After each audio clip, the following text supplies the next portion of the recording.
Badass. Hutchie's got nothing on me. My stories are better.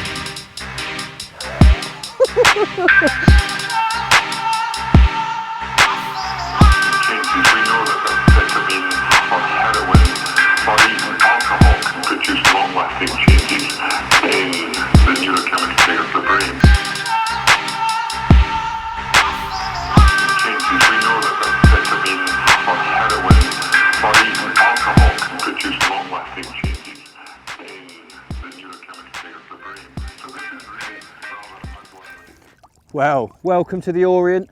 I've been here 5 weeks and I've been catching a few. So the guys from Trakker have came out to capture the end of the session. And would you believe it, I've had this 50 pounder the first night they got here, 50 pound, 12 ounces. I'm over the moon. We'll talk about the other fish I've caught and some really interesting, funny stuff to show you shortly.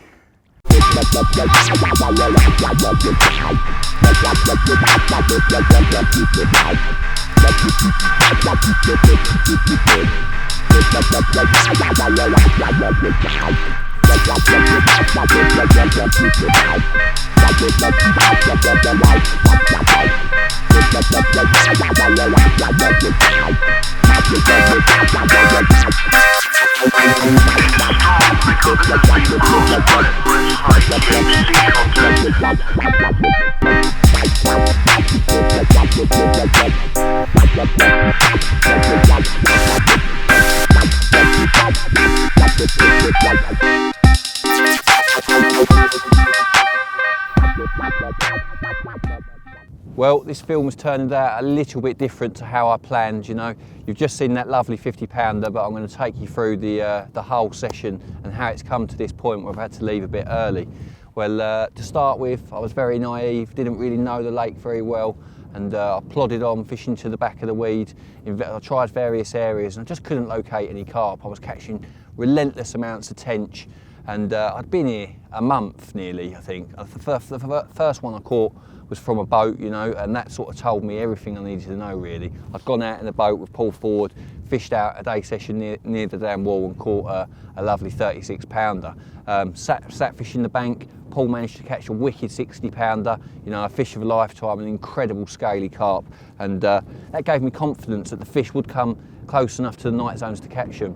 But after Paul left, I fished on his spot, out where he'd caught from, and despite reasonable conditions, I just caught more and more tench, and it was just brutal. But the more I thought about it, the more I sort of realised where the fish were, and I found a really nice spot a little bit further out. And the first night that I fished it, after baiting it for 2 days, I lost one. I tied a figure of 8 loop knot, which aren't the strongest, and it'd gone there.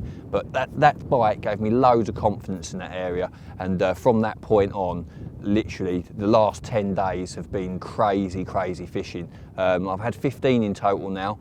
I've had some amazing fish, topped by a 62 pound common, 2 57 pound commons, and some really nice, one near level, a level with like 1 scale on it, so it's still a mirror, but I did have 1 true nude lever as well, both 39 pounders, both amazing looking fish. And I had a little bit more time, you know, and it was going off, you know. I called the guys from Trakker, got them down here to do this video, and it was all laid on, you know. The fish were there. All I had to do was repeat the process, go back out to the spot, put the rig down, and it would happen.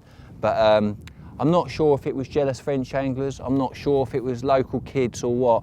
But that night when I was playing that 50 pounder, I was out in the boat playing it at 5 o'clock in the morning, and all of a sudden I've heard an explosion. I've looked round, and in the direction of where the cars were parked, I could see like flashes of light coming up into the sky, and I've got this 50 pounder boring down on the end of the rod. And I thought, that's where I'm parked. But I was half thinking it could be like someone's nicked a car and torched it. I was half thinking it could be ours, it could be another car in the car park. But anyway, got back to the swim, and I'd been up all night because it was the second one that I'd caught that evening. And I fell back asleep, and the next thing I know, I could hear French voices behind my bivvy, and I thought it was Gaz and his mate John taking the mickey, just talking to each other in French. I stuck my head over the bivvy, and it's 2 police officers, and it turns out that my car and Gary's car had been burnt to the ground. You know, when I mean burnt to the ground, I mean absolutely gutted. There was nothing left of it. just destroyed. So then we had a trip to the cop shop. They give us a lift to the baker's, we got some lunch and that. My passport was in the van, so now I've got the mission, I've got to go to Paris to get the travel documents to get home. But it all makes the story what it is, you know. I've came here completely naive, not knowing what I'm doing, struggled for a month, and then the last 10 days, I've caught more than I could have ever dreamt. If someone said to me before I came, would you took 150, one bite, 150 pounder, I'd have pulled your arm off for it, you know. So to be leaving here with 15 carp, a 60, 450s, you know, I'm over the moon. You know, the car can be replaced.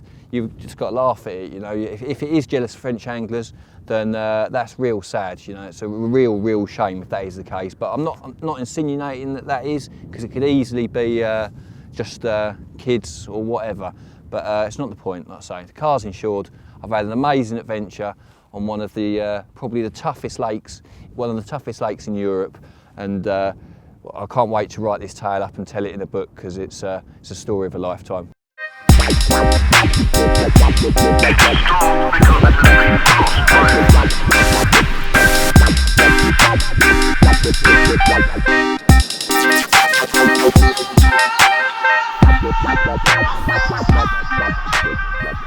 Well, that's all I've got to say about it, really.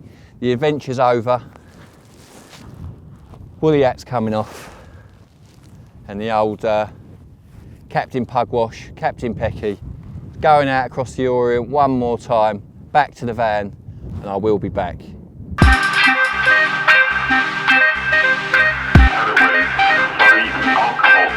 Alcohol,